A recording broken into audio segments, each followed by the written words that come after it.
Saudara-saudari yang terkasih dalam Yesus Kristus, kembali bersama dengan saya, Romo Petrus Yuniarto, CP. Pada hari ini kita akan merenungkan bagaimana Yesus bersaksi bahwa apabila Ia menyatakan dirinya sebagai Tuhan, itu tidak terlalu penting baginya, karena yang terpenting adalah bersaksi tentang kebenaran, bahwa Yesus sendiri membawa keselamatan. Ia hadir untuk menyelamatkan manusia.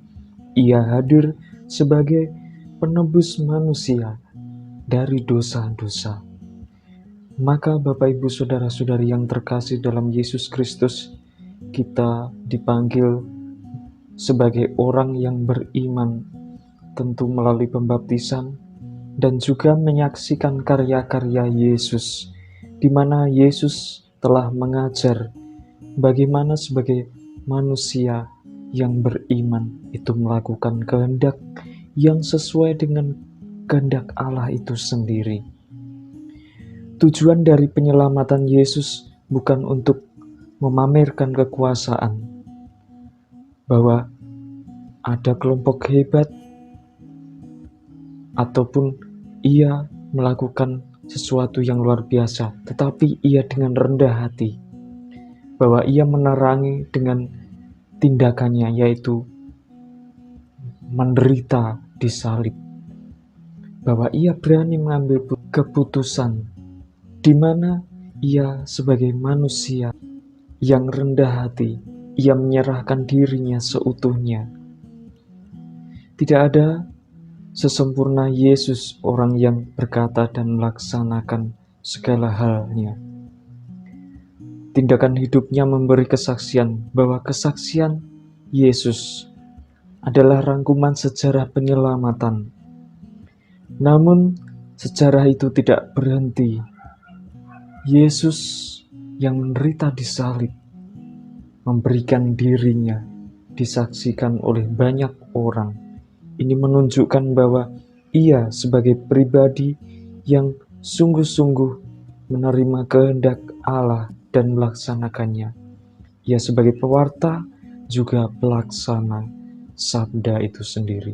Dan justru Yesus adalah sabda itu sendiri, sumber kebahagiaan bagi kita. Bapak Ibu Saudara-saudari yang terkasih, apa yang dilakukan Yesus dengan menderita di salib itu tidak sia-sia, karena Ia dengan kebangkitannya, Ia menyelamatkan manusia. Karyanya tidak berhenti sampai pada saat itu, sehingga kita mengetahui karya Yesus itu diteruskan melalui para murid, di mana setelah Yesus menampakkan diri, bukti dari kebangkitan, dan juga mengutus muridnya, itu merupakan tanda bahwa muridnya dipenuhi dengan semangat, bahwa Ia menjadi rahmat karena Ia pergi meninggalkan murid untuk datang sebagai penghibur, yaitu melalui Roh Kudus. Dengan Roh Kudus itu, mereka dibimbing untuk memberikan diri mereka seutuhnya demi pelayanan dan keselamatan umat manusia. Apa yang dilakukan oleh para murid itu menunjukkan sebuah gambaran di mana Yesus yang bangkit dalam kehidupan sehari-hari, kita melakukan pekerjaan dengan sungguh-sungguh.